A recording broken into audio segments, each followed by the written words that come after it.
Cerita Ulama Madura kali ini tentang napak tilas tokoh terkemuka di Sumeneb pada masanya. Pangeran Katandur. Begitu nama beliau disebut oleh para penutur kisah ulama asal negeri Kudus ini. Ya, Pangeran Katandur memang bukan warga asli Madura Timur. Beliau hijrah dan jauh-jauh ke ujung timur Pulau Garam untuk membumikan ajaran-ajaran Islam di sana.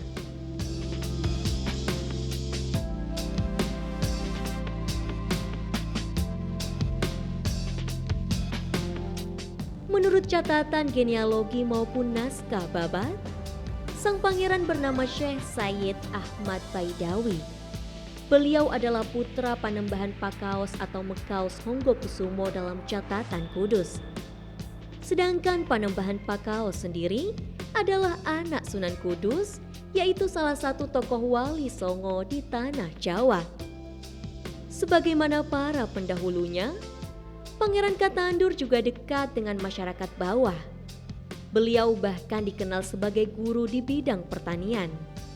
Mengubah tanah tandus berkapur di kawasan Sumeneb ini menjadi kawasan subur nan makmur.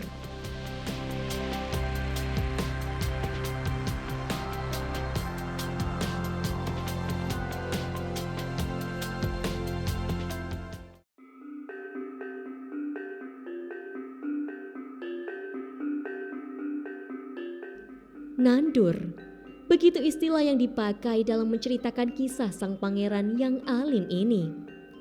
Istilah tersebut yang juga diperkirakan menjadi asal mula sebutan Katandur.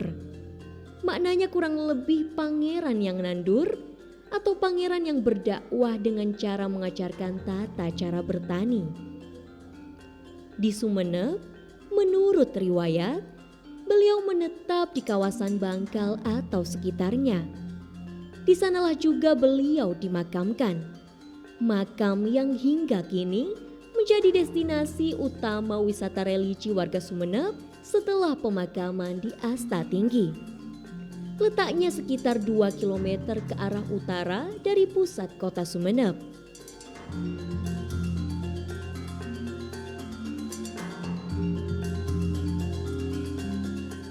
Para peziarah ada yang sendiri-sendiri, namun tidak sedikit yang berkelompok atau berjamaah. Datang tanpa langsung pulang juga ada. Dalam pantauan Mamira, tidak jarang yang bahkan berhari-hari menghabiskan waktu di pasarian tokoh agung ini.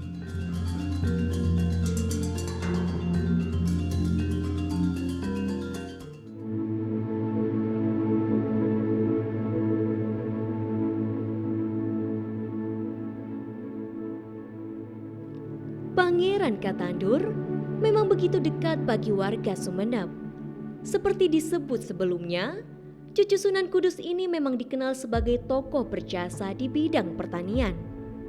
Bahkan dari imbas nandurnya atau bertani, muncul simbol sapi dan karapannya. Pendekatan dengan ragam metode dakwah ulama memang sesuai dengan fakta sejarah.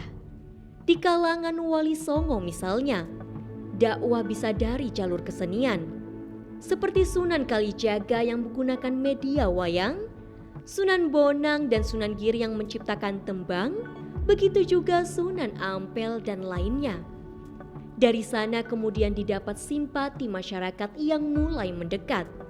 Baru setelah itu dikenalkanlah ilmu agama dan alat-alatnya. Konon, lahan-lahan sebelum kedatangan Pangeran Katandur memang dibiarkan kosong dan tidak diolah. Profesi warga masih kental dengan urusan melaut. Namun di masa mendatang, berkat warisan ilmu sang wali, kawasan sekitar tempat tinggal Pangeran Katandur menjadi pemasok atau sumber pangan terbesar bagi Keraton Sumeneb. Seperti kawasan Paberasan misalnya. Kawasan yang kini menjadi nama salah satu desa di Kecamatan Kota Sumeneb. Dahulu desa ini memang menjadi lumbung utama ketersediaan pangan berupa beras atau padi di negeri Sumeneb. Dakwah Pangeran Katandur pada akhirnya tidak hanya mengatasi masalah pembumian Islam atau kehausan masyarakat akan Islam yang kafah, namun Seiring dengan itu juga menjadi pemecah masalah ketahanan pangan di Sumeneb. Lahan-lahan yang luas nan tandus itu dibaja, diajarkan ilmu-ilmunya, digunakanlah sarana sapi dan lain sebagainya. Hasil bumi melimpah, Sumeneb makin bertuah.